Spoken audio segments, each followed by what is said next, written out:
de los muchos yacimientos que hay, bueno, sobre todo en la margen derecha del río Miño, hay uno que hemos venido, tanto el arqueólogo Manuel Santonja como yo mismo, a visitarlo de la mano de Eduardo Méndez Quintas. Este yacimiento es muy interesante, ciertamente. Ocupa una posición, una primera visión, yo diría, curiosa y ciertamente compleja. Está en una posición topográfica con respecto al río Miño actual, de unos 40 o 50 metros, y también la posición morfológica que ocupa es asociada a una especie de ladera o una especie de pequeño vallejo. Hay, por supuesto, la industria lítica, fundamentalmente, bueno, los grandes rifáceos de cuarcita, está asociada a depósitos de origen fluvial. Es decir, a depósitos que han sido originados por corrientes fluviales más o menos encauzadas. Hemos podido observar que estos depósitos fluviales corresponden a cursos fluviales poco caudalosos, por supuesto poco profundos, y asociados a estos depósitos aparece esta industria lítica de factura acherense. Al mismo tiempo, hemos podido también observar lateralmente cuáles eran las márgenes de este pequeño curso de agua fluvial.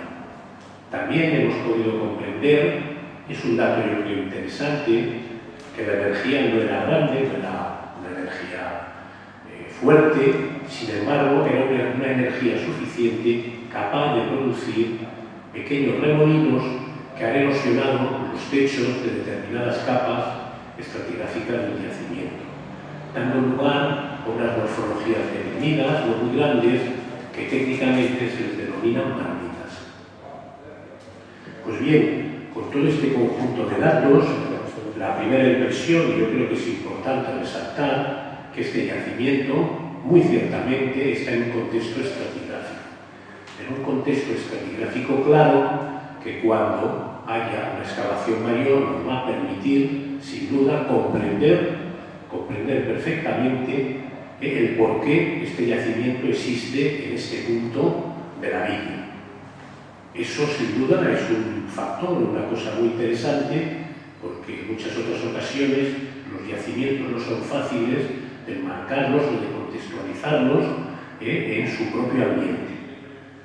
Y ya, claro, también podemos abundar, ahí entraría ya también la interpretación arqueológica, la razón por la cual este yacimiento está ahí. En el fondo, como primera instancia, es porque los homínidos, entonces, de estas épocas, que quizá podemos estar hablando del orden, pues quizá entre 200 o 300.000 años, el por qué estuvieron en ese punto. El hecho, hoy capital, es que sin duda en la presencia de estas industrias y de los homínidos que produjeron, que realizaron estas industrias, está en relación precisamente con láminas de agua. Con láminas de agua, en principio, corrientes, no con láminas de agua estancadas. Estas láminas de agua, finalmente, iban hacia el río Miño, que está a muy poca distancia, por supuesto, y también en el pasado, con respecto a la posición en que se encuentran estos yacimientos.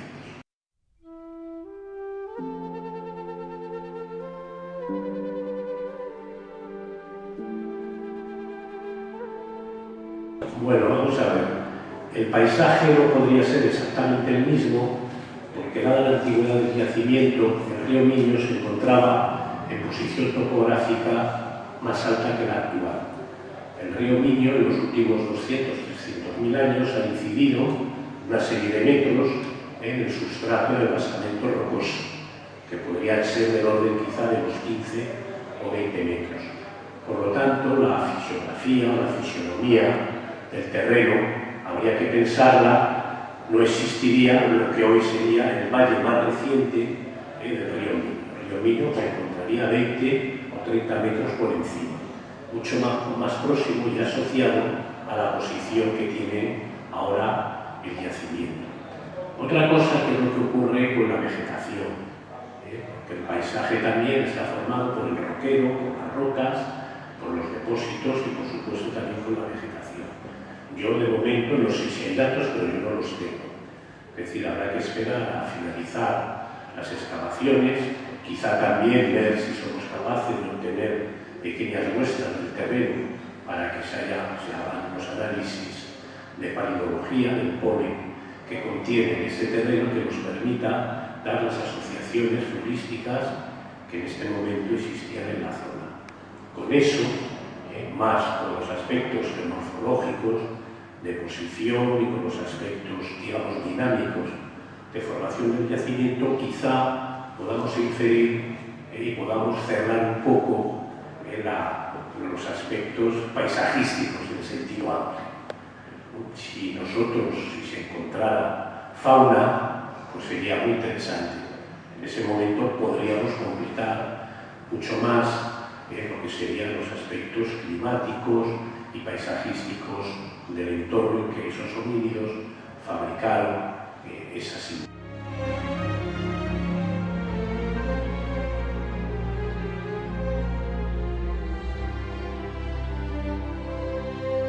Los ácidos, y eso complica, efectivamente, como muy bien plantea, complica las cosas.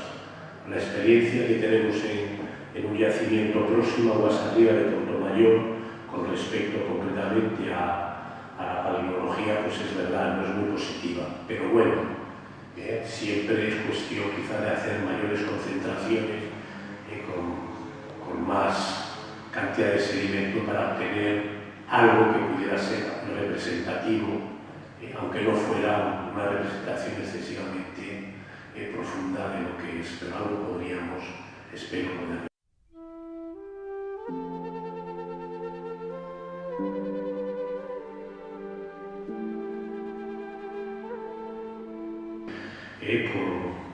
En la línea que usted está apuntando, pero está la línea también, hay unos otros productos que se llaman fitolitos, que se podría intentar esta línea. No sé qué experiencias hay en estos momentos en Galicia con los fitolitos, que sí nos podrían dar también, si no hay polen, a veces no hay polen, y hay otro tipo de restos orgánicos y organominerales, como son los fitolitos, podrían quizá aportar, pero bueno, vamos a intentarlo, a ver hasta dónde podemos llegar, sí.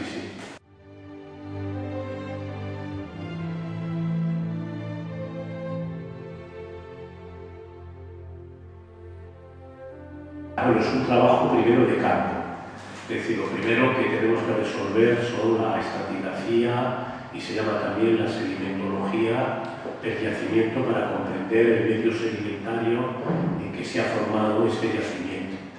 Luego también hay que trabajar con los aspectos geomorfológicos, que eso lo vamos a hacer a través de la fotointerpretación, con fotos aéreas, a una escala adecuada que nos permita comprender bien el paisaje que hay alrededor del yacimiento. Esa comprensión del paisaje hay que hacerla desde el punto de vista genético. No basta decir, ahí tengo una ladera, ahí tengo un monte, tenemos que explicar por qué hay un monte, por qué hay una ladera. Esto es importantísimo. Entonces, con todo esto, con todos estos datos, y dejo a un lado los propios datos, naturalmente, de la excavación, y así por la toma de muestras, por supuesto, del yacimiento, los trabajos en laboratorio, podremos avanzar. Pero lo primero, desde luego, es el trabajo de campo, la interpretación de las secciones, de los cortes, de los hastiales que deje la arqueología, y los muestreos de sedimentos, la fotointerpretación. Con todo eso vamos a intentar. Luego está lo que hemos hablado, que son de las dataciones. No sé si me puedo extender mucho, hay una cosa que se llama la datación relativa, que eso todo el mundo lo comprende, lo que está en la parte inferior de una sección dada, pues es más antiguo que lo que está en la parte superior, siempre y cuando no haya un problemita tectónico que nos dé las vueltas a las cosas. Pero en principio, o erosiones que nos metan materiales en posiciones que no deberían estar. Una vez salvadas todas estas complicaciones, uno establece una secuencia relativa. Luego esa secuencia relativa también uno la puede situar en un contexto geomorfológico. que también ayuda a situar si estos sedimentos ya en su totalidad son más o menos jóvenes que otros sedimentos en otras posiciones morfológicas próximas. Todo eso nos puede ir permitiendo organizar el yacimiento en ese contexto general. Y podemos decir, quizá, este yacimiento es más joven que esta terraza, que está a 500 metros, es más antiguo, o es antes o después de un depósito dado. Con todo eso ya tenemos algo. Insisto, no estoy metiendo para nada los hallazgos arqueológicos, simplemente desde la metodología geológica. Luego, utilizando equipamientos y especialistas, como hay, por ejemplo, en el Centro Nacional de Investigación sobre la Evolución Humana, pues vamos a poder datar, espero. Poder datar, es decir, dar un valor numérico. De la misma manera que decimos, pues yo que sé, que América se descubrió en el 1492. Pues eso es lo que pretende la geología, que sobre todo la geocronología, esta precisión de 1492, naturalmente es histórica, no hay datos escritos. Aquí sí está escrito en los sedimentos, pero evidentemente no está preciso.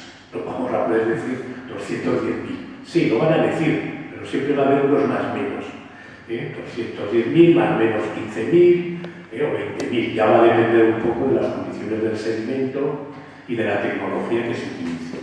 Pero también vamos a intentar datar de esta manera el sedimento. Y así podremos situar el yacimiento en un contexto histórico. A fin de cuentas, la geología, la arqueología es un contexto histórico. Y esto es muy importante. Para mí son ciencias históricas. Por eso también la cronología numérica tiene esa importancia, ¿no? Los contextualiza temporalmente, exactamente, o lo más exactamente posible con las tecnologías actuales, la posición de este yacimiento. Y eso nos va a permitir, naturalmente, hacer comparativas con otros